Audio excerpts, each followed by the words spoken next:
Does it make sense? How do you play of a whammy bar? No one ever teach you this stuff. No,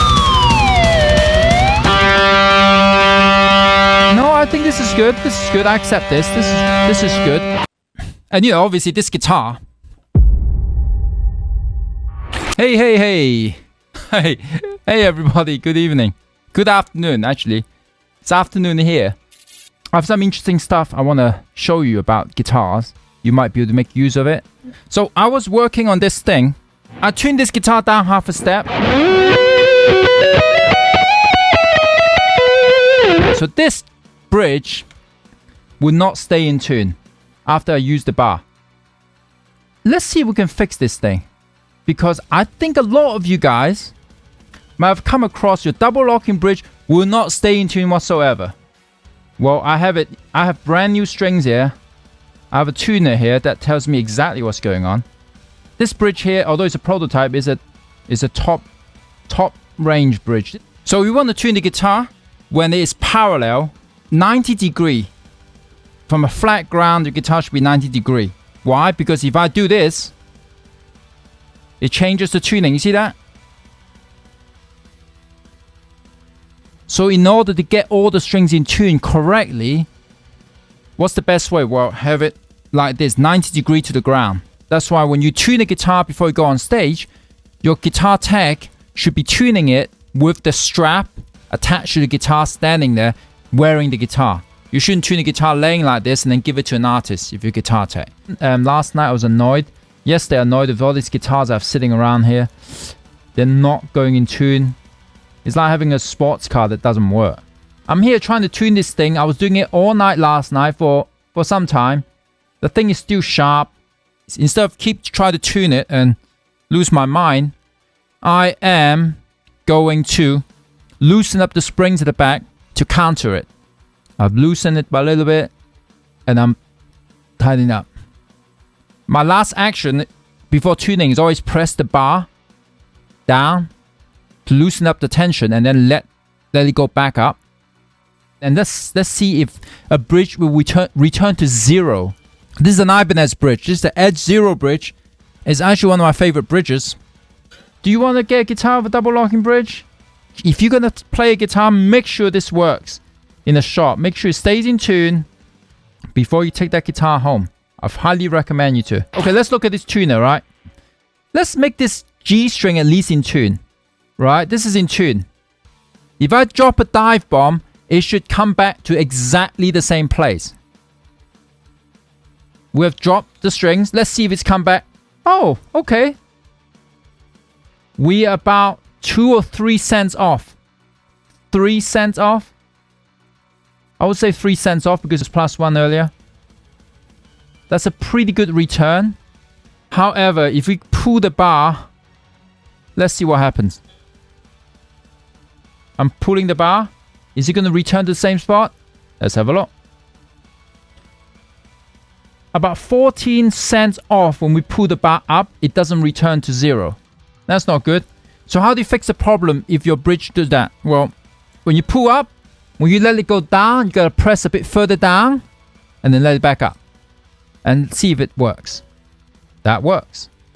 Does it make sense? How do you play of a whammy bar? No one ever teach you this stuff. Not every bar returns to zero. It's pretty annoying. Sometimes I do this and I don't hit it back. I'm going like this. You can do a bend. You should put it back into normal. You see, when I bend the strings, the bridge moves forward. It's the same thing as pushing the bar down a little bit just to get the guitar in tune. Let me pick a guitar which is supposed to work. Everything is set up, ready. So I was touring with this guitar. So this is not a prototype. Well, the guitar is instantly in tune. Check this out. And it has a stabilizer at the back. All my live playing guitar have stabilizers at the back. Stabilizers, you can see there are 4 springs there. There are 2 mini springs on the outside of this bridge. They stabilize the bridge. What does that mean? Is I don't have to do that action anymore, I think. Let's look at the tuning on this G string.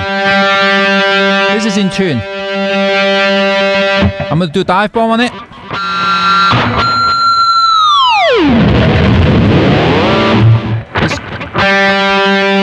still in tune.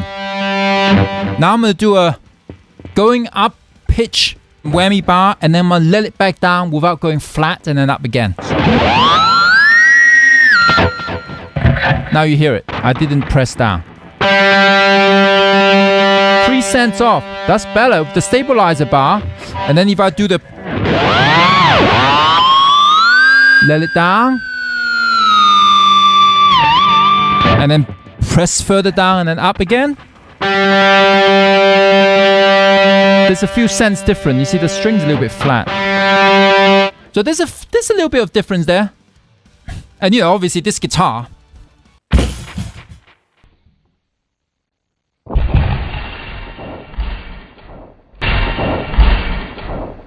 it should still be in tune after this. Well, let's see. Don't do this at home. Yeah. This is a cool guitar. John Petrucci, one of my favorite guitar players. The difference between this and the Floyd Rose, instead of locking here at the nut, it's locking at the strings end here. So it locks on the tuning pegs. Let's see how much this is affected. This is a neck through body guitar. So let's do this.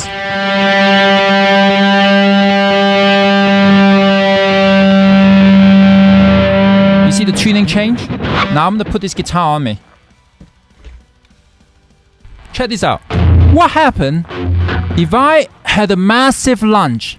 My belly is huge. So I'm going to push my belly out and see what happens to the tuning.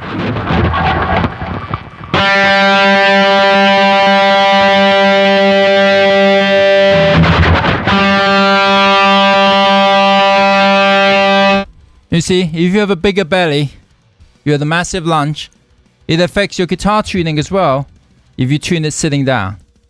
Isn't it a crazy thing? No one ever want to talk about these things? Let's push the guitar down, see what happens. Dive bomb time. I'm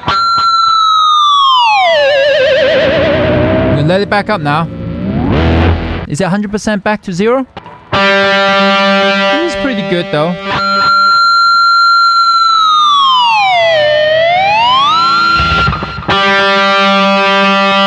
No, I think this is good. This is good. I accept this. This is good.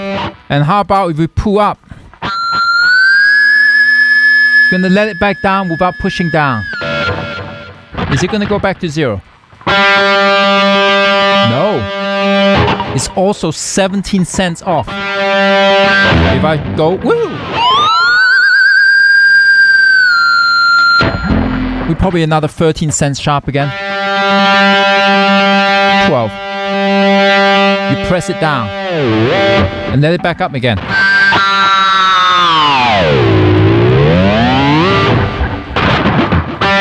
Interesting. There we go. We can got it back in tune now. If you know the limitation of your bridge, then you can adjust your playing to get it into a better tuning, a better tone for your live show and your recording.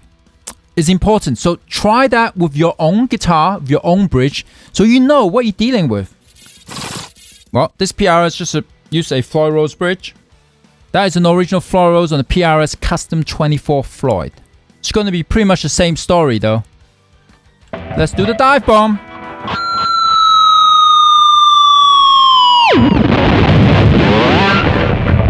Let's see if it's in tune.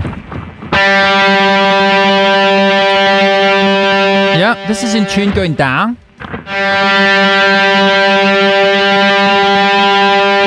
21 cents different.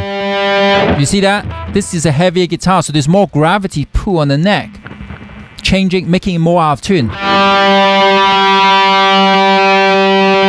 Minus 19 cents when I go the other direction. So let's do the whammy bar pull.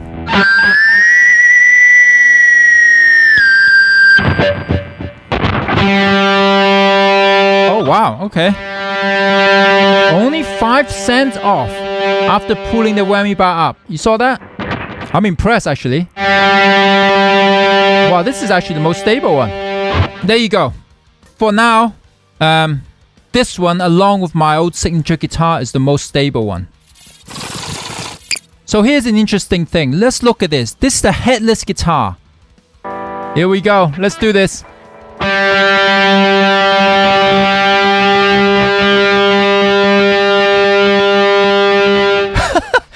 31-cent difference for a guitar with no headstock. That's interesting. So let's go the other way, yeah?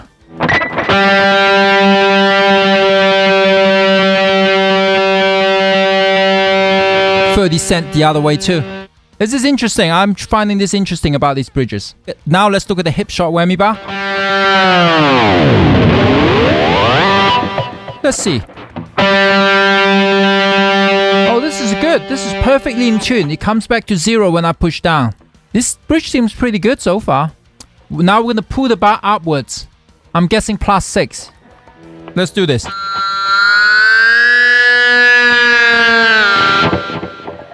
Alright, the truth. Just 2 cents. This is a stable bridge. We're going to try again.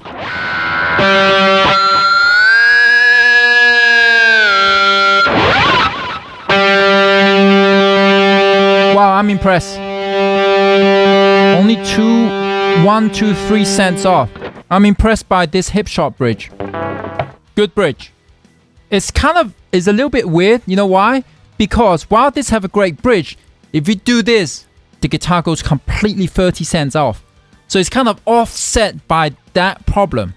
This is a very light guitar. It's a very light guitar. So this is the new signature guitar from Jared Dines, released by Sterling Music Man. And it's a full maple neck, so it's heavier than the guitar with a rosewood fretboard. It's got a Strat type kind of bridge. Let's look at how this performs.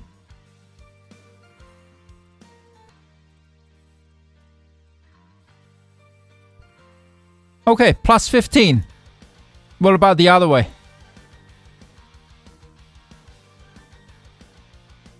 So of course, if you're gonna look cool playing this way, you gotta bend a bit more if you're gonna go this way.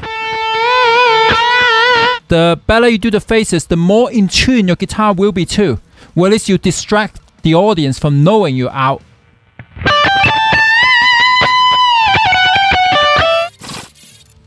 Let's check out one of my old SIGs. This bridge has a stabilizer on it. It stabilizes the bridge from tilting forward but not going backwards, so... And let's see the other way if it goes 20 down.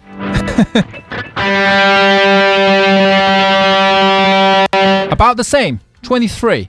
You see, just to show you, I'm crazy enough to check out what my guitar do if it's like this and like this when it comes to tuning differences. You should do the same with your guitar so you know how to adjust your technique and your fingers to compensate for the notes being sharp or being flat. Alright, one more guitar bridge to check. I think that is very important, is the affordable guitar bridge that most people probably have on their guitar. So this is a Dean Exile guitar. This is a new guitar that came out. It has a Floyd Rose 1000, I believe it's called. It's a import guitar. So what happened is this bridge is made in Korea. Most of you probably have a bridge like this. You know, they're licensed. A licensed Floyd Rose does not mean it's a low quality bridge, but it's what the material they use. And here we go. We're gonna do a dive bomb on this.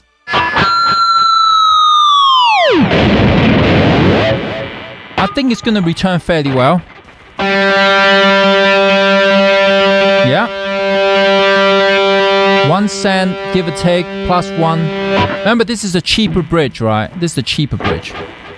Now we're gonna go up. And we're gonna let it down without pushing down. There you go. Let's see. Wow, go. Hey, 7 cents. Oh, this is pretty good. Look at this. I'm impressed. Out of the box, this bridge stays in tune. I guess the question is something else. How long will this bridge stay in tune for? Is this going to wear out? It's going to wear out quicker, then it will eventually go out of tune. But out of the box, look, this is a stable bridge and it works out of the box. I'll tell you from an older bridge I used, which was called a low TRS bridge. I used that so much that the strings have cut into the saddle and broke the bridge. And that was kind of a cheaper bridge. So to explain in better details, this is a Godo bridge. You know how hard these metals are, these saddles is very important. a cheaper bridge, the metal will be softer, wouldn't be as hard. So in terms of longevity, that's what we're talking about. But I think if you buy one of the affordable guitar, unless you're going completely bang, bang, bang, bang, bang, wow, wow on the bridge, I think you'll be okay. When you realize that you are really taking it to another level, then you will have to get a better guitar and a better bridge. But it's a good way to start off with, I think, in my opinion. This is a non-sponsored stream. I'm just sharing that information from my research here. So, you know, thank you for watching. Woo! All right, thank you so much for hanging. I'm glad you enjoy yourself with all these technical guitar details we're doing. All right, bye.